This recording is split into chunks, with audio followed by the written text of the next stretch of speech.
and I argued again because of his ex-girlfriend. My 10-year-old son burst in, yelling angrily at me. Dad and I just want to be with my real mom. We want our family of 3 reunited. You're an outsider. What right do you have to tell us what to do? Outsider, that's how he defined me, the woman he'd called mom for 7 years. And Aurora, standing nearby, didn't restrain his son's disrespect towards me. He supported him with his silence. At that moment, 7 years of perseverance crumbled. I was tired. Later, when I remarried, Aurora's son came to see me. Mom, he said. Ethan, holding our newborn daughter, stood on the balcony and said, looking down. Kid, not just anyone gets to call my wife Mom. Can Dr. Thomas keep your son in line? I sat in the car, watching Aurora lead his son by the hand, accompanied by his ex-girlfriend Sage, as they walked out of his estate. No, not ex-wife, ex-girlfriend, to be precise. 10 years ago, he was a brilliant young man from humble beginnings, and she was a wealthy heiress. 2 people who shouldn't have met fell passionately in love, even talking about marriage. But love couldn't overcome reality. She got pregnant out of wedlock, and they never married. After giving birth to a boy, her family arranged for her to marry abroad. 10 years had passed in a blink. Aurora raised the child alone while working, struggling and exhausted. Until 7 years ago, I went to the hospital for treatment and met him through Lisa. After being relentlessly pursued, I became his first wife and his son's second mother. From then on, his son had someone to make dinner for him, someone to take care of him when he returned from surgery in the early hours, someone to leave a warm light on for him in the foyer. A seemingly happy family had been forged through my efforts. But now Sage was back. She wore a graceful, elegant silk dress, her long, seaweed-like hair draped over her shoulders, and knocked on my door with an overwhelming elegance. She had specifically stated she had no intention of interfering with my marriage to Aurora, only coming to see her child. But it seemed Aurora didn't see it that way. It was 2 p.m., and he had a very important surgery scheduled. The patient had waited 3 months for his availability. At this moment, he should have been in the operating room, focusing all his attention on the patient, not standing beside his ex-girlfriend, with his son, gazing at his former lover with adoration. In our 7 years of marriage, he had never once looked at me with that kind of gaze, not even once. His son Phoenix held Sage's hand tightly, whining and loudly pleading, Mom, let's go to Iris together. Dad and Mom have never taken me to play together. What do you mean never? Every weekend, Aurora and I would take him on roller coasters. Oh, I was being foolishly sentimental again. His mom wasn't referring to me, but to his birth mother. And Aurora, though silent, his eager gaze was a clear invitation to Sage. He stood tall and slender beside his former lover, wearing his gold-rimmed glasses. 10 years had passed, and they were both in their 40s. Yet time seemed to have taken nothing from them. A grand, extraordinary adult fairy tale continued to unfold, their love child standing between them, confirming the existence and continuation of their love. Someone once said that ex-lovers are like Wi-Fi. Get a little too close and they'll reconnect. It looked like someone had already reconnected. The early summer temperature was already quite warm, and the air conditioning in the car wasn't on. Yet I felt ice cold all over. I didn't want to watch any longer, so I started the engine early and drove back to the house that would soon no longer be mine. At 7 p.m., Sage finally brought Phoenix back. The first thing he said when he returned was, Abigail, it was just Mom and me today, no one else. He wasn't good at lying. The truth spilled out immediately. And in front of his birth mother, I had automatically become Abigail, with a prefix. A fleeting awkwardness crossed Sage's face. Then she resumed her usual elegant composure. Just like the first time she brought Phoenix back, she brought me, the being a stepmother, many gifts, all designer clothes and skincare products. I felt a whirlwind of emotions, but maintained my dignity, thanking her with a smile. My husband's ex, you shouldn't have gone to such trouble. Phoenix immediately interjected. It's no trouble at all. My mom is super rich. She doesn't care about a little bit like this. Sage politely stopped Phoenix, then complained affectionately. This child is spoiled by me. She had only been back for 10 days and had only met Phoenix 3 times. Yet she had already managed to spoil him, while my 7 years of diligent upbringing were no match for his birth mother's 3 indulgences. After Sage left, I brought out the dinner I had warmed in the pot. A plate of braised short ribs and a plate of plain boiled shrimp, both Phoenix's favorites. But today he didn't even glance at them, loudly declaring, My mom took me to eat 5-star restaurant's prime steak, Japanese Wagyu for dinner. Have you heard of it? I was genuinely angry. Of course I'd heard of it. I couldn't afford a mansion with my monthly salary, but I could certainly afford a steak dinner. I suppressed my rising temper and calmly asked him, "Does your dad like it too?" I knew Aurora didn't like beef. He had once said that as a child, he witnessed a cow being slaughtered on a farm, and the cow's cries were so piercingly mournful that he hadn't eaten beef since. So since marrying him, I had never cooked beef at home, nor had I gone out for steak with him. But Phoenix had already forgotten his earlier lie, blurting out, "Of course my dad likes it. As long as my mom likes it, Dad likes it too." Great. Phoenix went back to his room to play with the new toys his mother had bought him. I waited alone in the living room for Aurora to return. Time passed minute by minute. The evening glow faded from the sky, stars emerged, and then they too disappeared. Finally, there was movement at the door.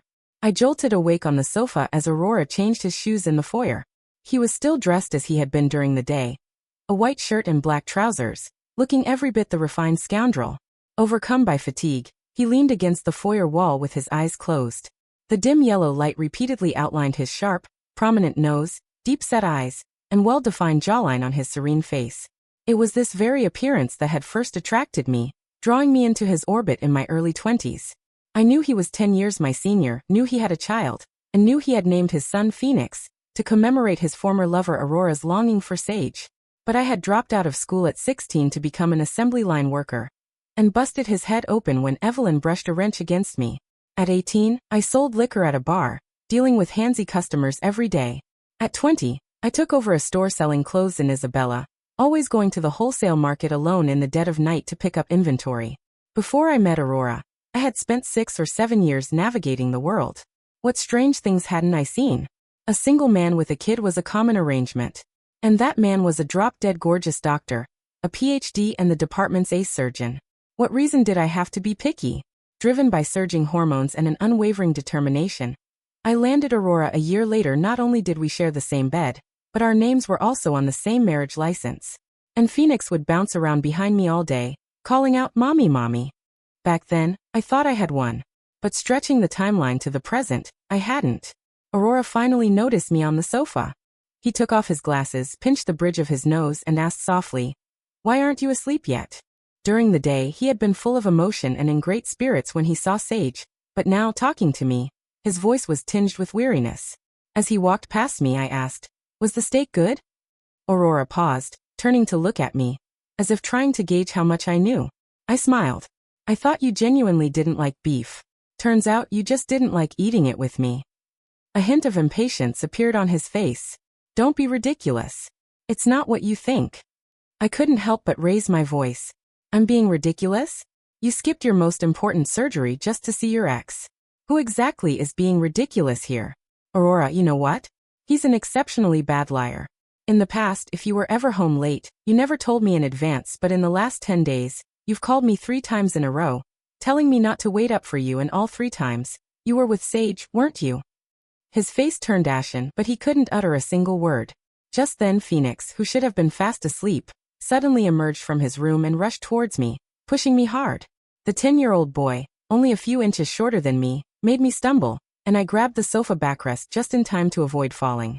He yelled angrily at me, "Dad and I just want to be with my real mom. We want our family of 3 reunited. You're an outsider. What right do you have to tell us what to do?" Outsider, it felt like a heavy hammer hitting my heart.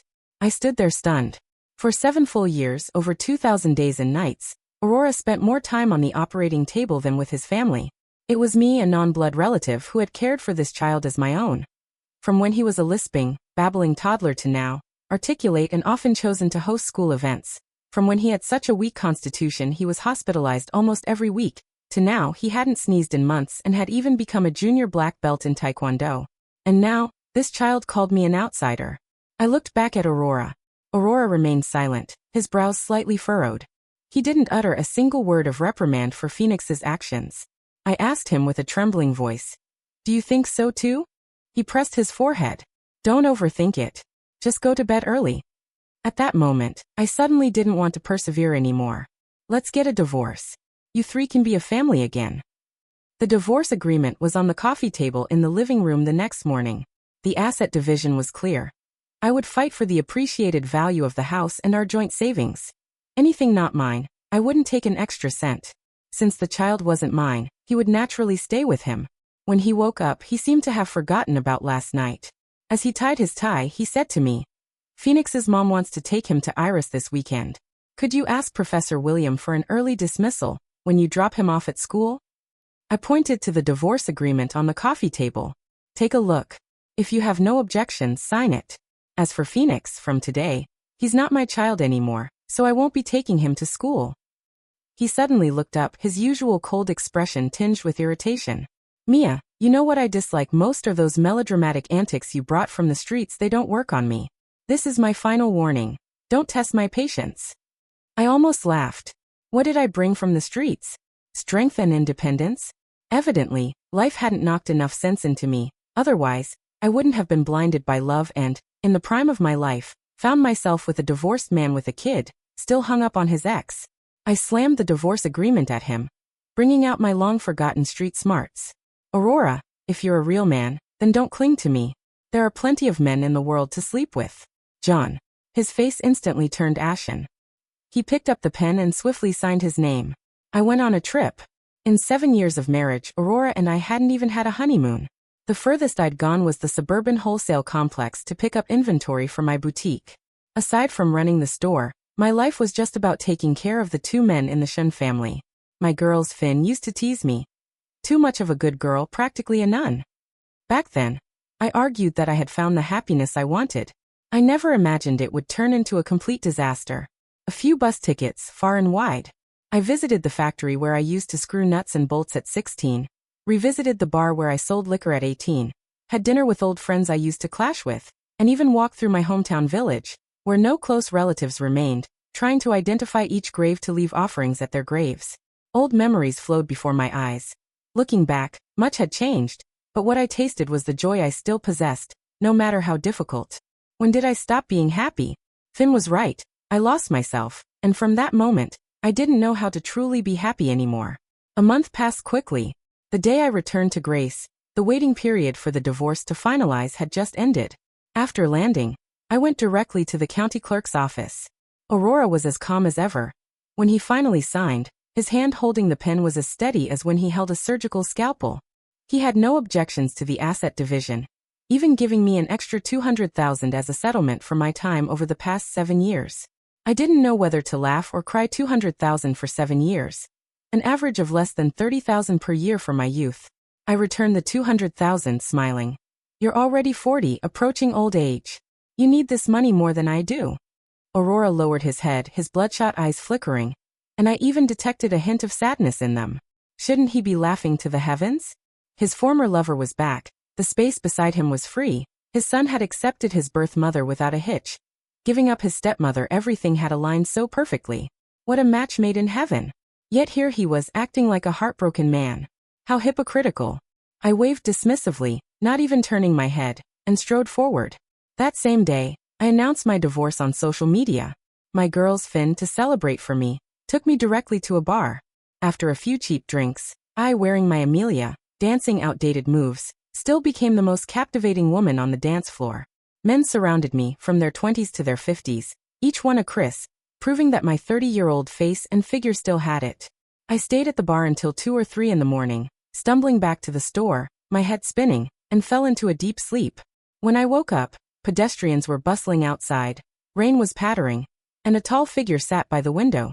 Striking eyebrows and eyes, chiseled features, a meaningless faint smile on his lips, unapproachable. I shrieked and he rushed towards me. Before I could kick him away, he had wrapped his arms tightly around my waist. He looked up, tears seemingly welling in his eyes, and choked out, "If you don't take responsibility for me, I'll crash right in front of you." My mind went blank, instantly engulfed by a huge sense of guilt. Then I remembered I was divorced, and my morals instantly went out the window. So what if I slept with a drop-dead gorgeous man? I deserved it. Then my brain began to race. Who was this? What happened? I hadn't felt any foreign object invading me, so could he have been a toothpick? He timely reminded me. "First, check your social media." I pulled out my phone and unlocked it, only to find it full of missed calls, almost half of them from Aurora. When I opened my social media, the latest post nearly blinded me, a full 9-grid collage. All of me passionately making out with a man, from various angles and in different lighting. He looked even more absorbed than I was, almost enjoying it. The comments below the post were unreadable. Is this free to watch? Anything more explosive than kissing? I want to see it all. Quick, let me download and save it, in case the system deletes it. Those bastards really wanted to stir up trouble. The man beside me looked at me with an "I told you so" expression. I cradled my spinning head, completely unable to recall that incident from the bar last night. Just then my phone rang again. I groggily answered, realizing it was Aurora. From the other end, he launched into a rapid-fire series of questions. Mia, why aren't you answering my calls? Do you think provoking me makes you capable? Is messing around with some random guy the reason you divorced me? I need an explanation. In 7 years of marriage, he had always been indifferent towards me, never this agitated. But he was so self-centered, thinking I did all this just to spite him. I was about to retort when, as if on cue, the man beside me squeaked out a ghostly howl. A woo! All three of us fell silent for a few seconds. Then Aurora suddenly exploded. Mia, what are you doing right now? Stop it immediately. Don't let things become irreversible. The man reached out, snatched my phone, and ended the call, then promptly blocked Aurora's number. Let's talk about our business first. I chased the man out with a fly swatter. Before pulling down the rolling shutter, I asked him, "Did you enjoy our makeout session?" He bit his lip and nodded bashfully. I didn't remember if I enjoyed it. You enjoyed it, but I didn't. So who should be responsible for whom? Don't come looking for me again. I don't like messing around with strangers. Later, Finn explained. She said that after I got tipsy at the bar, I first jumped onto the dance floor, grabbed the DJ's microphone and yelled, "I'm divorced. Next in line." Then, from the surging crowd of men and women, I casually picked one and started making out. Finn exclaimed, "What a touch. You just casually picked up an innocent hottie. You wouldn't believe it. His ears turned completely red after you let go of him. Later, he insisted on taking you back to the store. Was I supposed to break up a budding romance?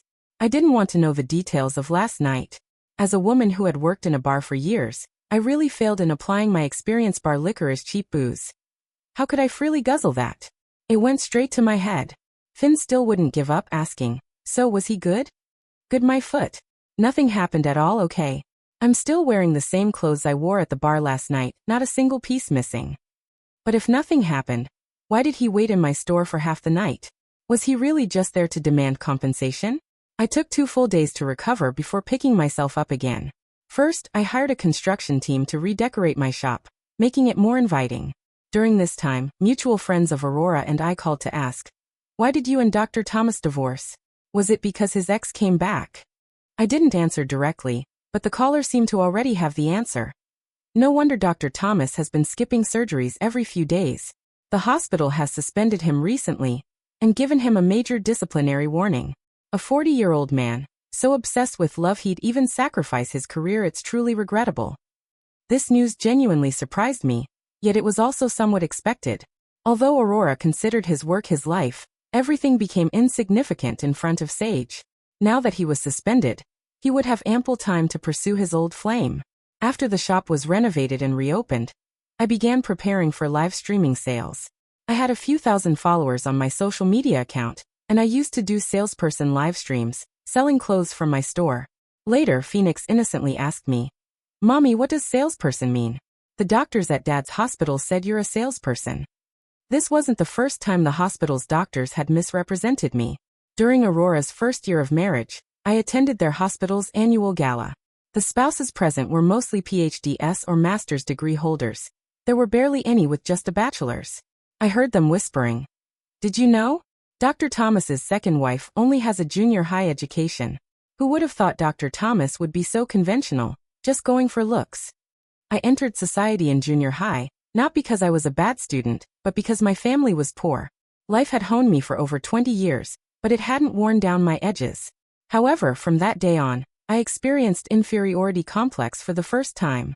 From then on, I never attended any hospital events that required family attendance. I didn't want my man to be embarrassed in front of others, and Aurora never invited me again either. Similarly, I didn't want Phoenix to have any negative feelings because of me. I told him, "A salesperson is also a laborer. They, like people in other professions, earn money through their own efforts and are no less respectable than any other profession." But ultimately, I stopped live streaming and simply ran the physical store, watching my business steadily decline. Now the trend of online sales is irreversible. I had to restart live streaming. There was nothing shameful about it. The day my new equipment arrived, I took advantage of the lack of customers at noon to set up the equipment in the specially designated streaming area. Someone else entered the store striking eyebrows and eyes, chiseled features, a meaningless faint smile on his lips, unapproachable. It was Jacob, the man I'd made out with at the bar that day, and who later pursued me for compensation. I frowned and asked him, "What are you doing here?" "Just call the police. Tell them I assaulted you, and let the law decide. Whatever the judgment, I'll pay." He pouted, spread his limbs, and sat on the single sofa. "I'm not calling the police. I'll just wait for your conscience to kick in." "You'll be disappointed. I don't have that." I ignored him and continued adjusting the equipment. He rushed over and snatched the screwdriver from my hand. "If your conscience doesn't kick in, I'll mess up all your equipment."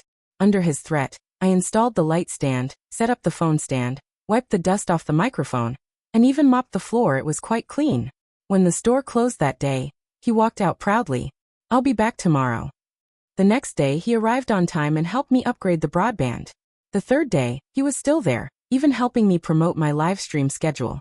Because a man who looked like a model appeared in the store every day, young girls flocked in, and business improved considerably. While this was a good thing, where in the world do good things just fall into your lap? Besides stumbling in marriage, I hadn't been naive in my youth, and certainly wouldn't be in my 30s. "How do you want me to compensate you?" I asked him. "Is 5,000 enough?" He looked as if he had been greatly humiliated, crossing his arms over his chest, his narrow eyes dramatically filled with poetry. "Is my first kiss only worth 5,000? First kiss?" I sized him up. This guy looked at least in his late 20s, like a domineering CEO when not smiling, dazzlingly charming when he did. To say he'd never been kissed before? Who would believe that? I impatiently held up a finger. 10,000, no more. Although I got some money from the divorce, it was earned through 7 years of hard work, not found lying around. 10,000 for a kiss? Pfft, I can't believe I'd do such a losing business. I must have wasted my time in the world. But the other party suddenly put on a defiant face, chattering away, "Money can't buy me." "Oh great, showing off your education, are you?" I raised the fly swatter, and he ran outside. When I chased after him, I heard a child's long drawn-out voice nearby. "Mommy," I turned around and it was Phoenix. Today was a school day, and he was wearing his school uniform and backpack. Yet he was here. Clearly he had skipped school. I was about to speak when Jacob, hands in his pockets, looked down at Phoenix and said in a particularly cold tone, "Kid, to my knowledge, the lady beside me has never given birth. Please don't casually call her mommy." Phoenix's face stretched long, as if he couldn't smile naturally, but he raised his eyebrows at me, his face clearly saying, "That's right, I did some digging on you." I admit, in the 2 months since leaving the Shun family, I had missed Phoenix, especially during the month I traveled. Once I returned to the hotel and had free time, I would think about my previous marriage. That's when I realized that my feelings for this child were even stronger than for Aurora. Love is a feeling. Once it dissipates, the excitement suddenly fades. But family ties are a bond. I still remember the first time I saw Phoenix. He was less than 3 years old. He had a fever and was brought to the hospital by his nanny. The nanny placed Phoenix on the office desk, complained that the child was too difficult to handle, said she was quitting, and left. Aurora had gone into surgery early that morning and hadn't come down yet. Only I, blinded by love for Aurora, had arrived early to his office to wait for him. Phoenix's small face was flushed with fever, his hair soaked with sweat, and he cried incessantly, calling Dad. It was I who held him, took him to pediatrics to register, and admitted him to the hospital. When the doctor asked about my relationship with the patient, Phoenix just watched with his round eyes, and he was the one who voluntarily called out, "Mommy." At that time, I thought, this is my destiny with Aurora. Even his son called me Mommy, the first time he saw me. If this wasn't a match made in heaven, what was? I was only in my early 20s then, yet I developed maternal love for someone else's son, and it grew stronger day by day, until 7 years later he defined me as an outsider. Now he had come looking for me, this outsider, again. Jacob sat on the single sofa with his legs stretched out, his displeasure evident on his face. I took a towel and wiped the dust from Phoenix's face, asking him calmly, "Why aren't you at school?" He pursed his lips and held back for a long time, then whispered, "I miss Mom." Jacob let out a heavy snort. Phoenix's eyes immediately reddened. I knew he wasn't a crying child. Ever since he got obsessed with Superman around age 4 or 5, he rarely shed tears, but now his eyes were glistening. My heart felt pricked by needles. My hand reached out to wipe his tears, but then I pulled it back. He was different now. He and his birth mother were mutually committed to each other. I shouldn't cross the line. I handed him a bottle of orange soda. Drink your soda, and then I'll have them pick you up. Jacob immediately protested loudly. I object. I ignored him and just urged Phoenix. The 10-year-old didn't take the soda, and tears started dripping down again. He began to cry. I'm not going back. I miss Mom. I want to be with Mom. Your mom lives in a fairy tale-like mansion. No, my mom is here. He rushed over and hugged my waist. Jacob's face looked even worse. He reached out, grabbed Phoenix by the collar, and pulled him aside, then tossed my phone to me. I suppressed my inner turmoil and called Sage, but Aurora was the one who came to pick them up. Aurora was wearing a custom suit, his tie impeccably tied, married into a wealthy family. His spending habits were now incomparable. He didn't take Phoenix away immediately. Instead, he wanted to sit down, adopting a posture for a long talk. Jacob preempted him, snatching the single sofa. He was quite smug about winning the first round, dramatically raising his eyebrows. Aurora recognized who he was, and his face darkened even further. He suggested to me, could we talk outside? I didn't know what he wanted to say, but ever since I decided to divorce him, I didn't want to waste any more time on him. Not even a minute. Before I could speak, Jacob immediately stood up and put his arm around my shoulder as if staking a claim. He doesn't want to be alone with you. I pinched him hard, but his muscles were as hard as stone. He didn't flinch. Aurora's hands clenched tightly into fists. Seeing that I didn't push away the man beside me, his face darkened considerably.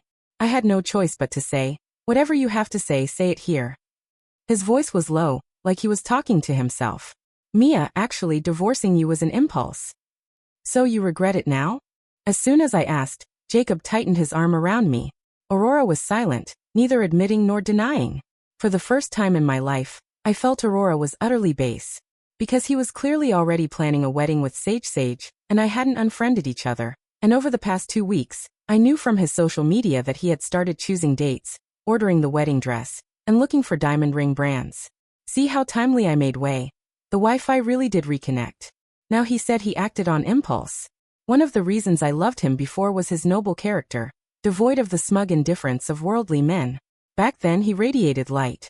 But now he was promising marriage to another woman while telling his ex-wife he acted on impulse. What? Did he want to remarry me?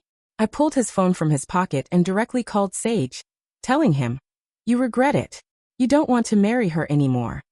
I looked at him defiantly. The phone quickly connected, and Sage's gentle voice came through. Honey, where's Phoenix? I mouthed to him, say it, you're not getting married. After a moment of panic, his expression returned to its usual mildness. He spoke into the phone. I've picked him up. We'll be back soon. I smiled, laughing at myself for being blind and misjudging him 7 years ago. This man was no real man. As Aurora left with his son, Phoenix kept calling out mommy incessantly. Jacob loudly retorted, whose mom are you calling? Don't be delusional. From that day on, Aurora kept contacting me. His number had already been blocked, so he couldn't call me, but he actually thought of using food delivery to send messages. Every food delivery I received besides the food would have a message on the slip. Thinking of you today. Thought of you again today. For a top medical graduate, Christopher, who could write complex papers, his surprisingly poor vocabulary. The food delivery, of course, all went into Jacob's stomach. As he munched away, he would comment on each message slip. Absolutely no romance. What kind of confession is this? Your ex-husband is so dull, it's reassuring. I snatched the takeout box from his hand. Don't you have a home? Don't you have a job? What do you want, shamelessly clinging to me like this? A grown man without a job, just loafing around all day, eating and drinking for free. Aren't you ashamed of yourself? The joking around on his face slowly faded, and his expression gradually became blank. This was the first time I had seen him serious, and it was somewhat frightening if he suddenly went crazy the next second. Given his size, I would have no choice but to take a beating. At that moment, I felt a little regretful, wondering how to change the awkward situation when he spoke. Mia, do you really not remember me? After he left, I thought about his words for a long time. Didn't I remember him? What should I remember about him? I was born in the countryside and drifted around after dropping out of school and entering society. I had seen handsome men, but none as pure and shy as him. I had met aimless people, but none with his looks. Later, after I came to grace, illness brought Aurora and me together. Aurora was practically the pinnacle of excellent men I could meet in reality. But even someone as outstanding as Aurora looked less impressive when standing next to him. If I had met him before, I absolutely wouldn't have forgotten. So, who exactly was he? Nevertheless, I successfully got rid of him. While Aurora continued to order food delivery, my live streaming sales finally launched. Although I had some fan base because I hadn't updated in so long, I didn't have many active followers left. Before the live stream, I worried that the opening sales would be too dismal, so I specifically asked Finn to stay in the streaming room and comment frequently to create a lively atmosphere for the supposedly dismal sales. But to my complete surprise, the moment a link went live, it was instantly snatched up. The 5 clothing styles I had prepared in advance were completely sold out. Finn was astonished. Wow, your divorce truly turned out to be a blessing in disguise. Even Luna is looking out for you. It was the same the next evening, and the third day too. In just 3 days, I sold 500,000 worth of goods. The progress was simply incredible. Things got complicated because, due to our limited experience and insufficient preparation, our warehouse simply didn't have enough stock. Before dawn, Finn and I had to go to the wholesale market to pick up inventory. And then we'd dive straight into packing once we got back to the store. It was while packing that we noticed something odd. Nearly 90% of the delivery addresses were identical, and they were all in Grace. The property address indicated a famous villa community, known for its celebrity residents, shockingly expensive. Finn's eyes widened in surprise. When did you meet someone this rich? His way of pursuing you is so old-fashioned yet extravagant, and still so subtle. Subtle. A name suddenly popped into my head. Finn and I went directly to that community. Once we arrived outside the community gates, I used Finn's phone and dialed the phone number the recipient had left. After 3 rings, the other party picked up. I deliberately lowered my voice and said, "Excuse me, is this Lose the World in a Second? You have a delivery. The security won't let us bring it in, so could you please come out and pick it up?" The other person didn't say much, only hummed an acknowledgement before hanging up. 10 minutes later, a familiar figure appeared at the community entrance.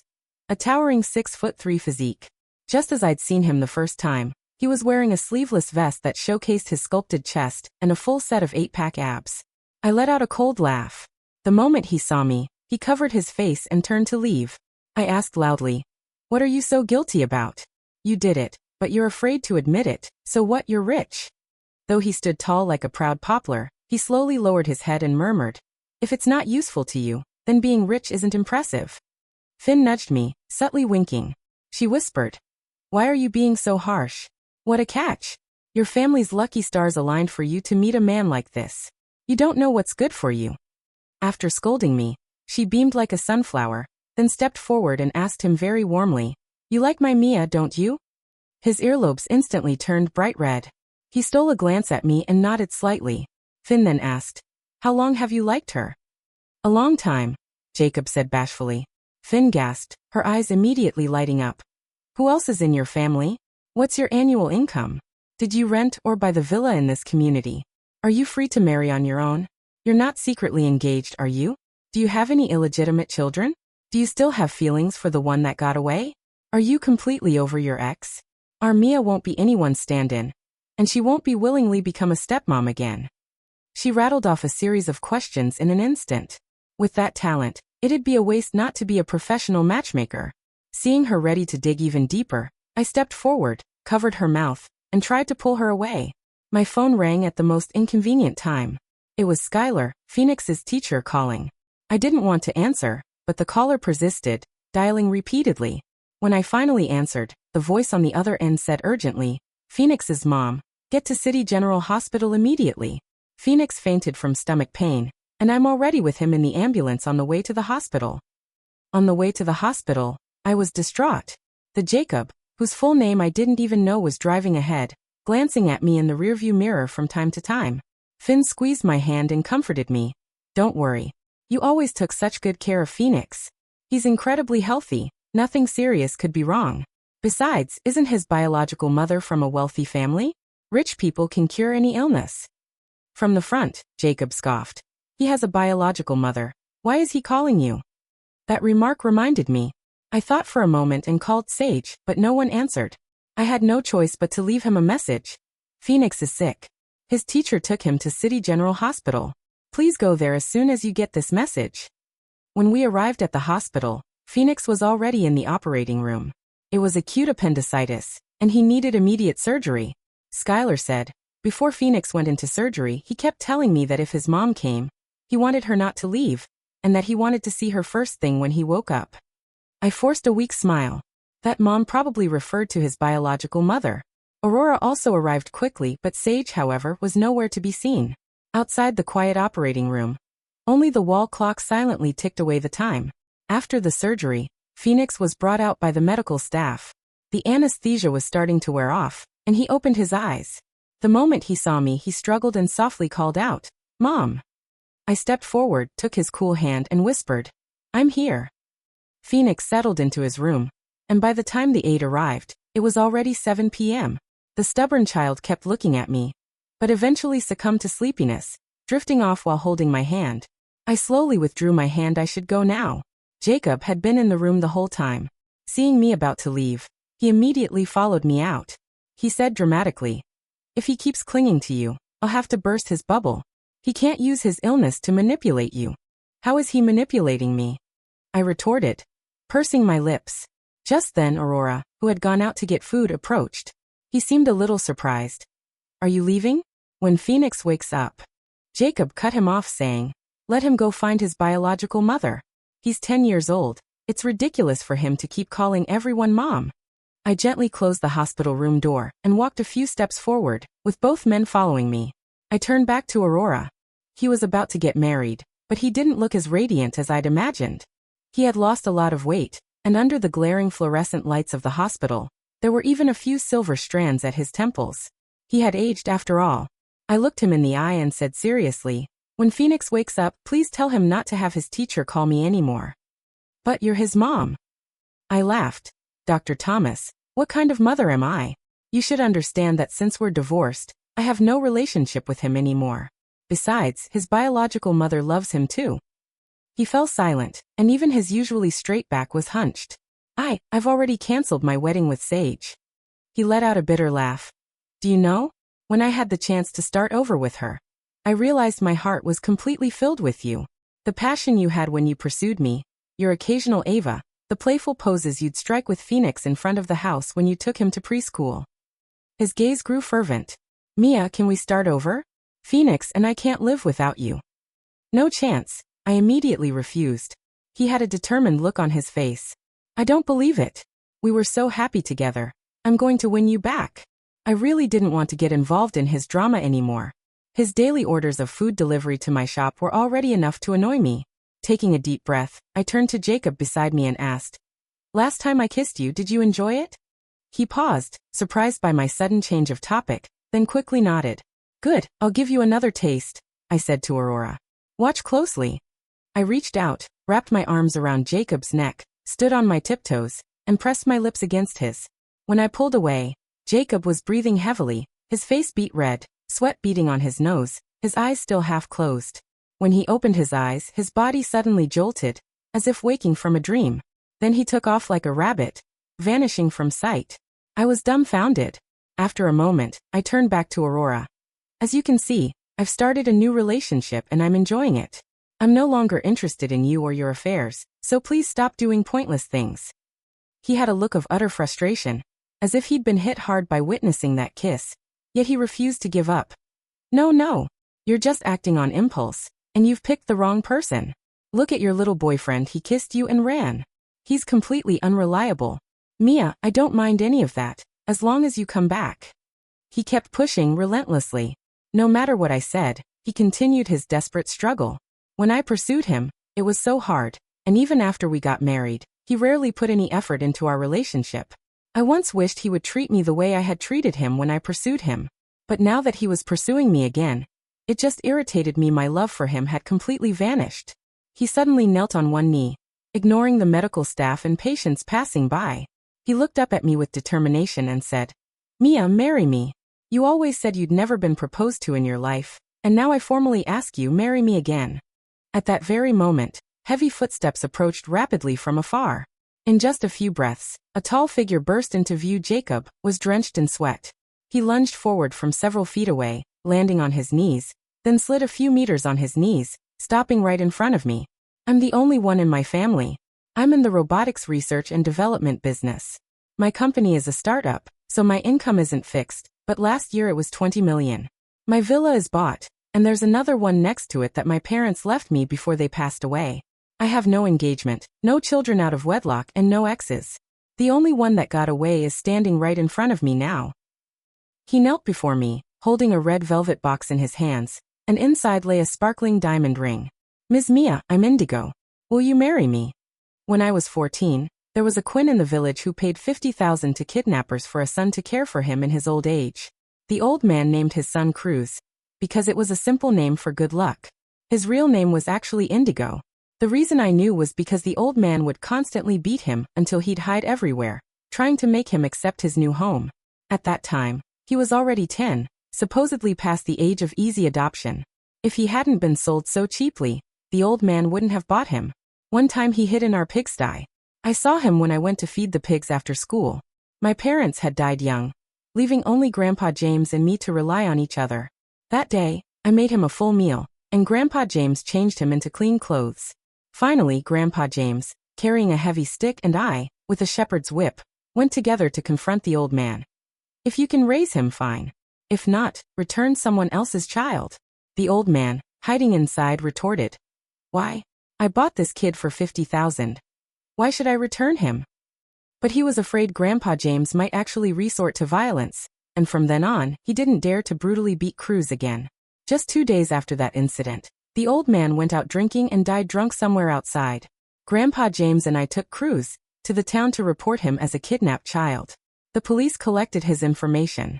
They initially planned to send him to a children's home, but throughout his journey, only our family had shown him kindness. He didn't trust anyone else and cried, pleading to stay with us. So the police allowed him to stay with us temporarily until his family could be located. He ended up living with us for 2 years. 2 years later, the police found his parents' information and came to take him away. Before he left, he said with a determined look on his face, Mia, wait for me. I'll definitely come back with money to treat Grandpa James's illness. By then, Grandpa James's health had already severely declined. Just 3 months after he left, Grandpa James passed away. I buried Grandpa James, dropped out of school, and went out into the world. The last impression Cruz left me with was that of a skinny, dark-skinned, introverted little kid.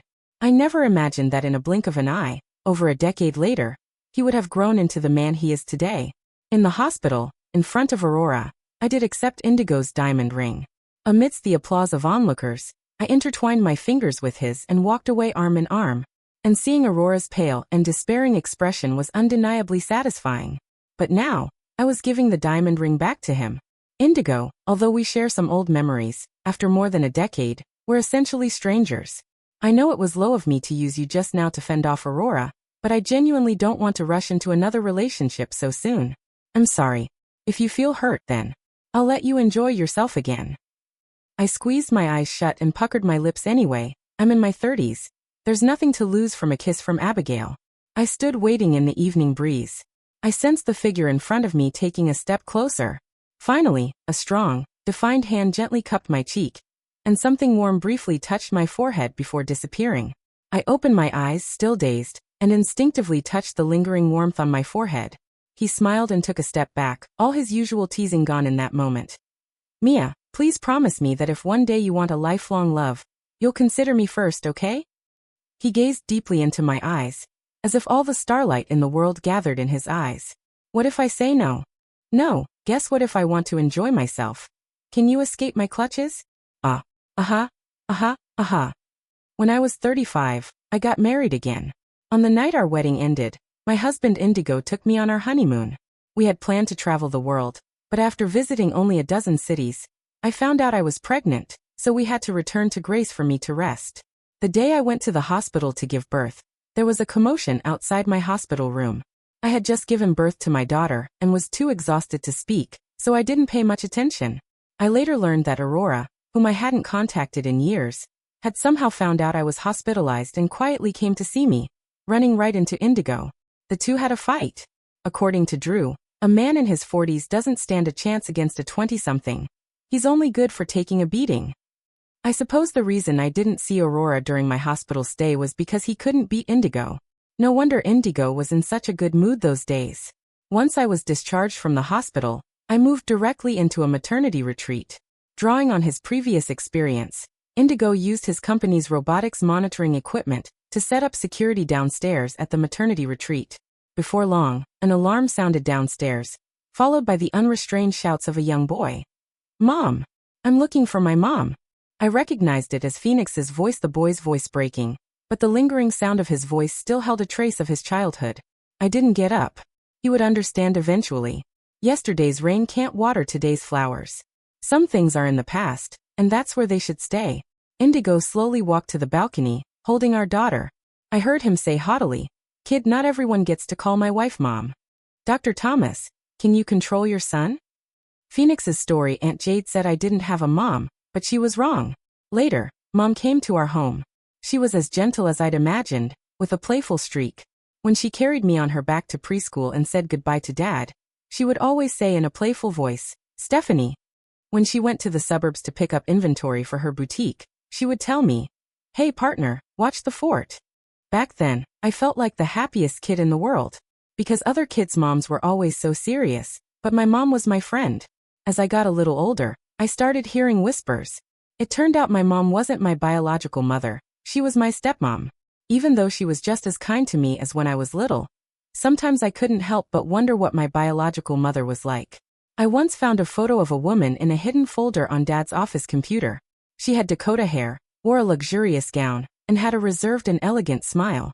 At that moment, I was sure she was my biological mother. A year after finding that photo, I met her.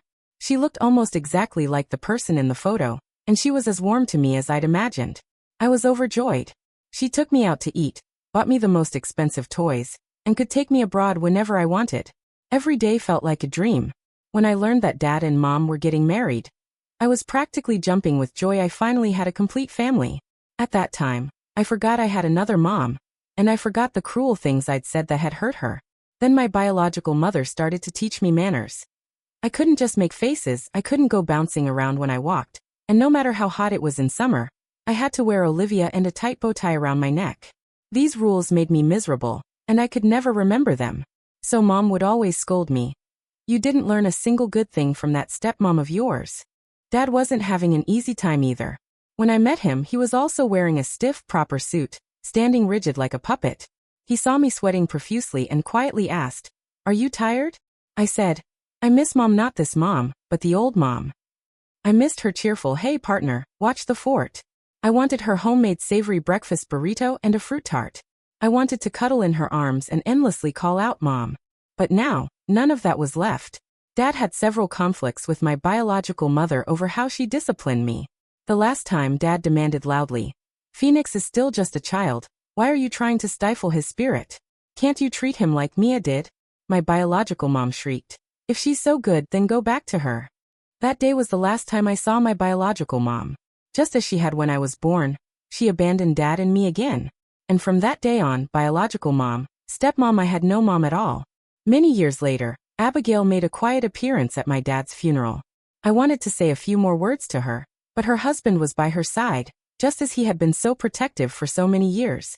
He warned me again not to randomly call her Mom, then left with Mia.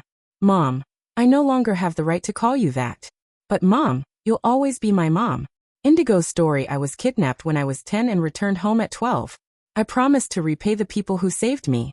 But soon after returning home, a series of events occurred, and my parents passed away one after another. When I went back to look for them, the Nova village no longer held the people I was searching for. Grandpa James had passed away, and Mia had left too.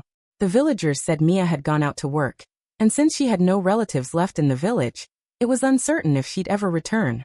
When I ran into Mia at the county clerk's office, it had been 15 years since we parted, and 15 years since I'd been looking for her. I pretended to be passing by and overheard her and her ex-husband talking.